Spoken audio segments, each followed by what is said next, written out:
Scott, Maureen, and Rebecca Maureen. How many cards do we have? 2, 4, 6, 8, 9 people in total. You have 30 minutes.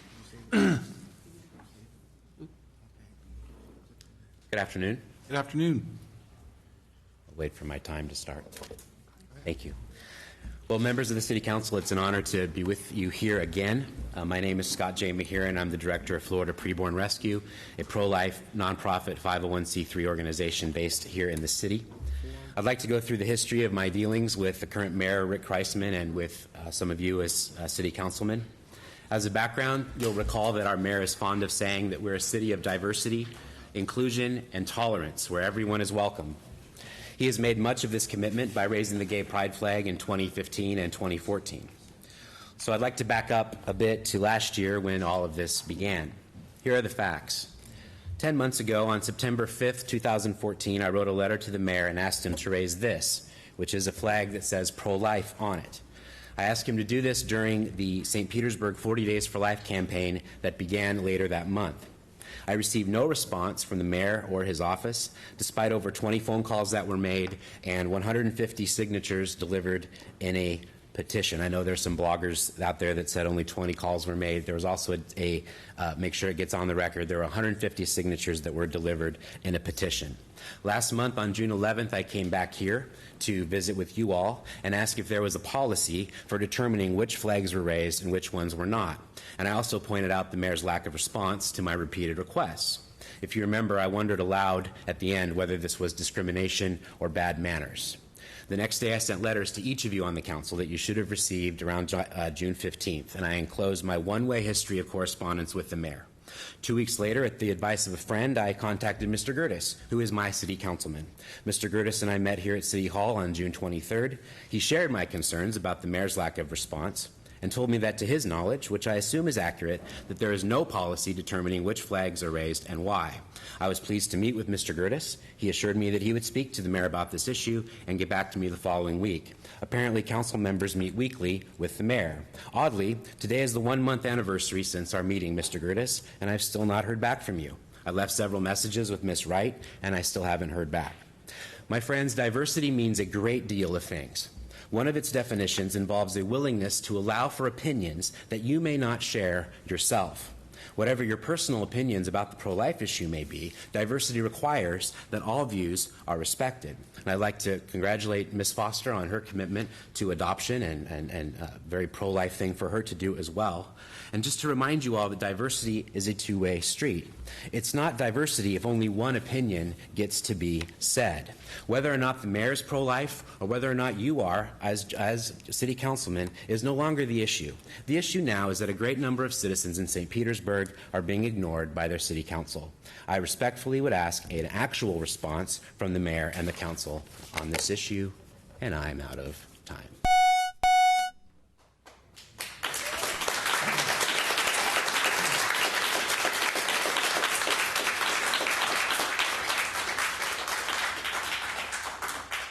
Rebecca Maureen and First, well, let's, if you could come back up, thank you. You're right, and I owe you an apology, and I apologize, and I'm sorry for not getting back to you quicker. I did meet with the mayor, I did speak to him about this, and I apologize for not getting back to you about my discussions with him. Could we speak privately about it? There's not a crowd here, and sure we could. Sure we could. Get it on the record together. And I just wanted you to know that that I was genuinely sorry for not getting back to you yet, and I would be glad to talk to you today or whenever quickly about our discussions. So there is no policy. The mayor does get to decide what goes on the flagpole or not. I'm not going to be able to answer that question to your satisfaction.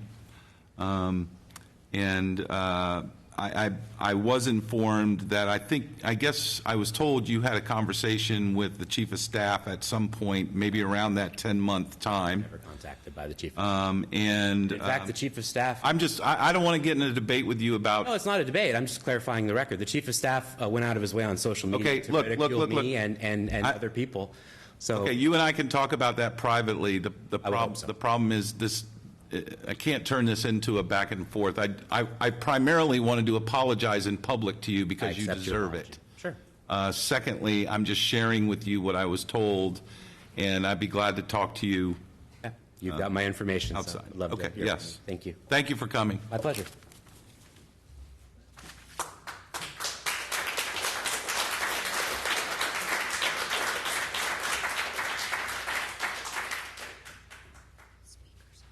All right, I'm sorry.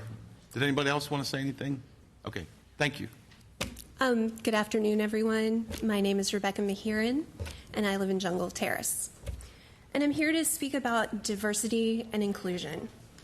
As you know, at the City Council meeting on June the 11th, a Muslim imam opened in prayer, and the City Council formally recognized 1 or 2 months as a celebration of Ramadan in an official proclamation. Also, a large portion of that meeting was spent discussing St. Pete Pride. And so this got me to thinking. I wondered if other religious groups or other nonprofits, organizations like St. Pete Pride, have ever been recognized by the city of St. Petersburg in the same ways. After all, if we are, as Mayor Kriseman often says, a city where everyone is welcome to live, work, and play, then the answer to that question should be yes. Sadly, though, the answer is, or it seems to be, no. This is both interesting and sad. According to citydata.com, only 1.4% of St. Pete residents, around 3,600, identify themselves as people of Muslim faith. So let me ask the question. If diversity means a commitment to inclusion and a greater percentage of St. Petersburg residents are Protestant, Catholic, or Orthodox, shouldn't the city also recognize Christmas or Easter holidays with their own proclamations? According to citydata.com, there are about 84,000 residents, 33.6%, who identify themselves as practicing Protestants, Catholics, or Orthodox. And if the city of St. Petersburg, via the mayor and the city council, are declaring part of June as Pride Week, offering city services in kind for a parade, raising the Pride Parade over City Hall, building a welcome center, having a special liaison for the council for the LGBT community, and again, these stats are from citydata.com, then shouldn't the same city, at a minimum, recognize Christians and the pro-life movement as an expression of these larger religious groups' commitment? Because, once more, there are 30% more of them in the city's population. And shouldn't this be evidenced through their involvement in the 40 Days for Life campaign?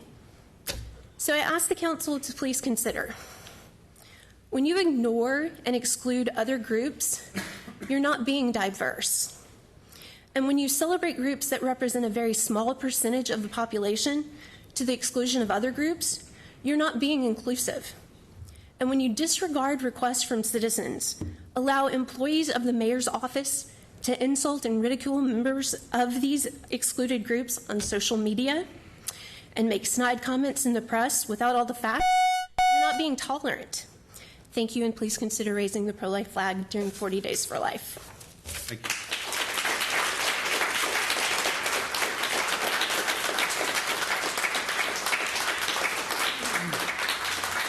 Dudley.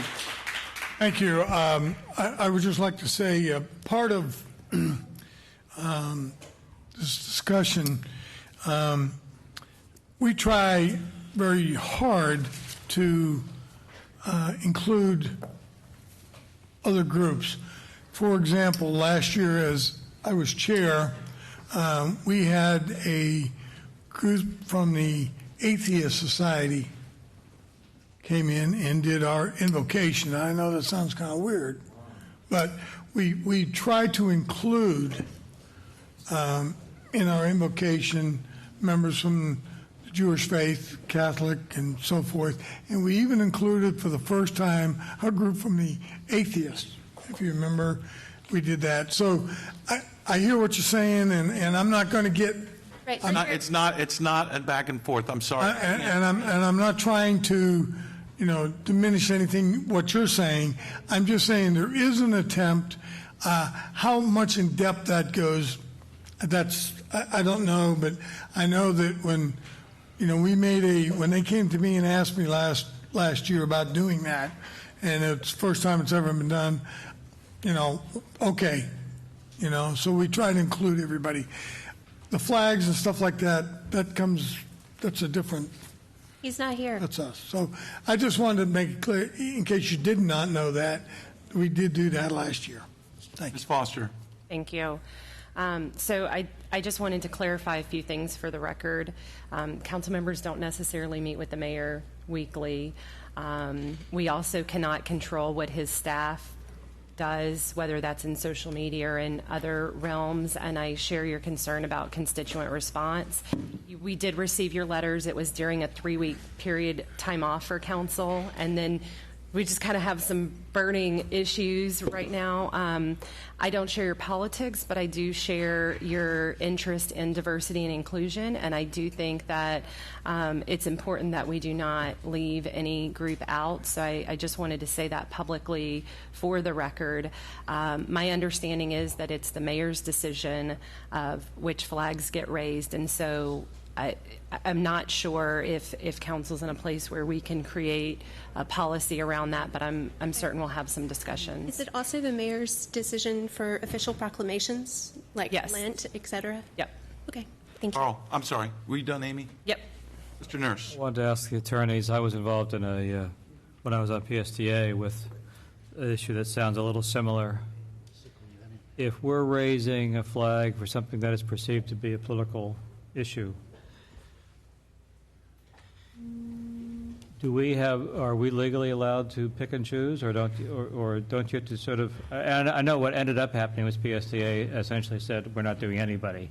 Happened to be advertising, but I think it's maybe the legal issue is the same.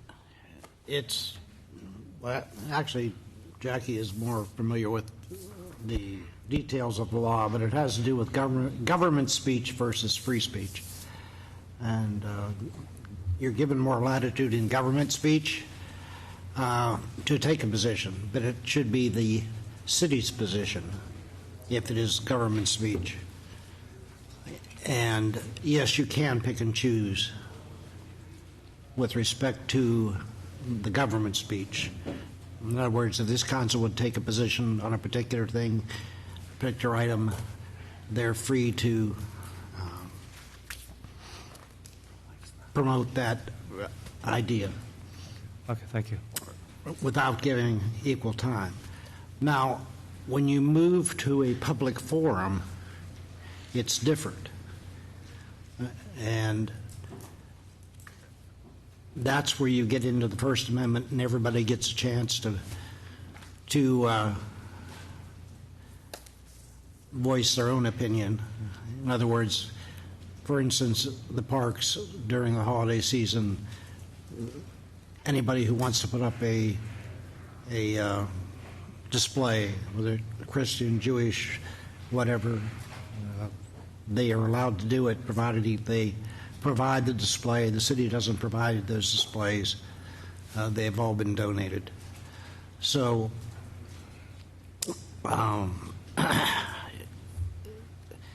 where you have official city positions having been taken, the normal First Amendment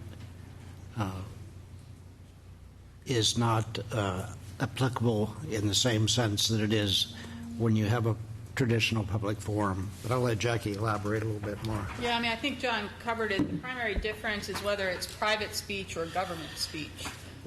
The situation involving the flag is government speech, and the same rules don't apply. If it were in a public forum and different groups with different positions wanted to engage in some type of First Amendment activity, that's different, and there are specific First Amendment tests that would apply related to content-based restrictions or point-based restrictions.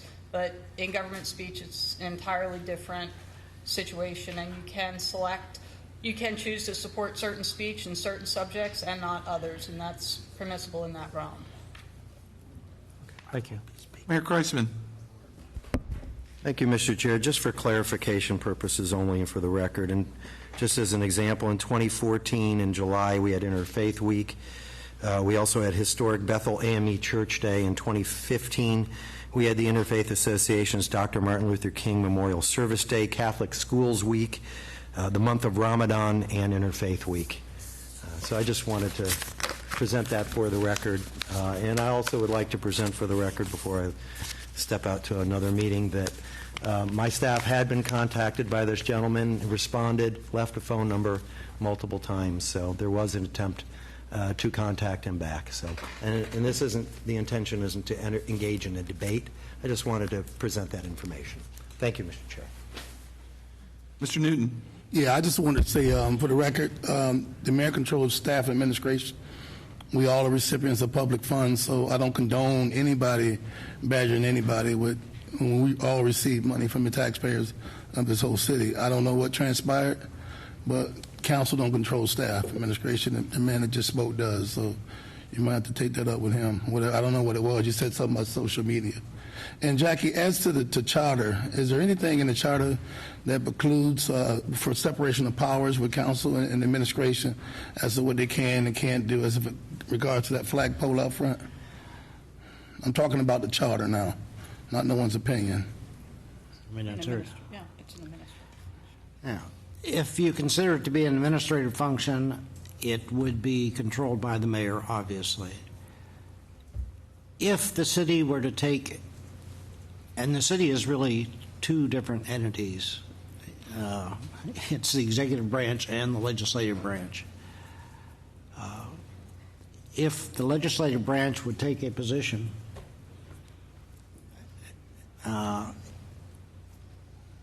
it would be an interesting question on whether or not the mayor could fly something that, or promote something that was against the position taken by the legislative branch. It's a question I don't really want to approach at this point, unless it occurs. I received some of the same challenges. Tried to bring African-American gentlemen in. I did 35 years of service. Mr. Bryant, he trained almost everybody in our public works department. I wanted to give him the key to the city. I wasn't allowed to. In fact, it was a policy change issued by the administration to prohibit me from doing that. I said the mayor can only hand out keys. So you have 9 elected officials, but only one can hand out keys. So it's a lot of things happening that I don't condone. That's why I asked about the charter, because that's a document that governs all of us. So. Right. Thank you. Now you probably is more confused as I am, but that's what it is. Can we make sure that you have the correct phone numbers, because there were no phone calls. Can we get that? Well, it's all public record. Whatever you leave or put here, be via emails or messages, it's all public record. Okay. And all this stuff is televised and streamed, so Great. it's on the record. Okay. Thank you. Thanks very much. And there was no response from the mayor's office. Thank you. Okay. Next. Rita Hopper and Rick Sundinsky.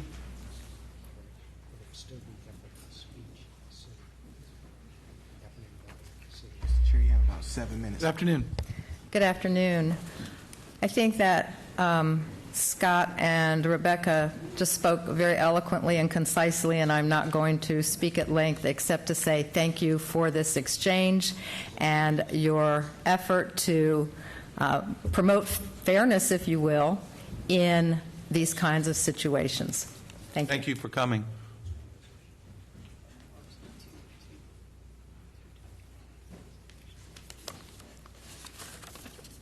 Good afternoon.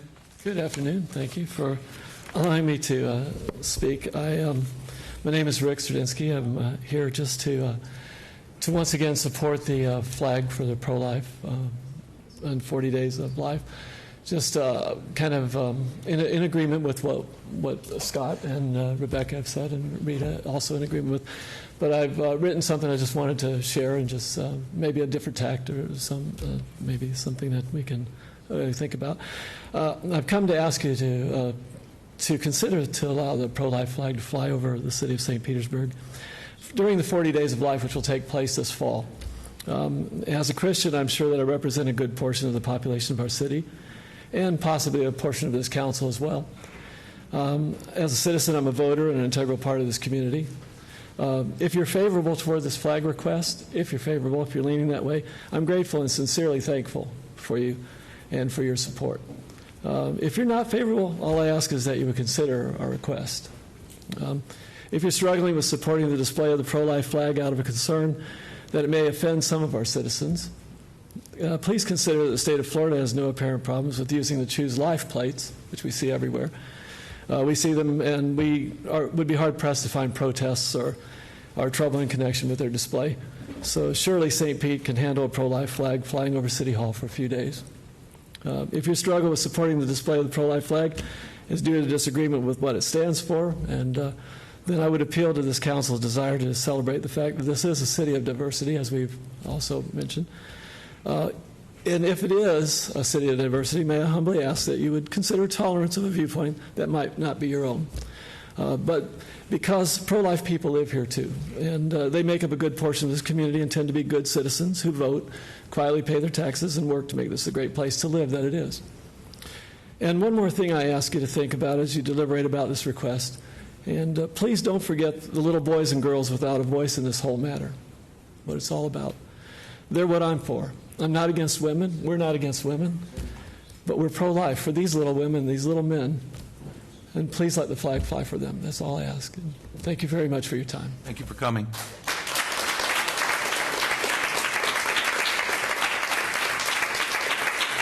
Our next speaker, we have 6 speakers left with 3 minutes left in open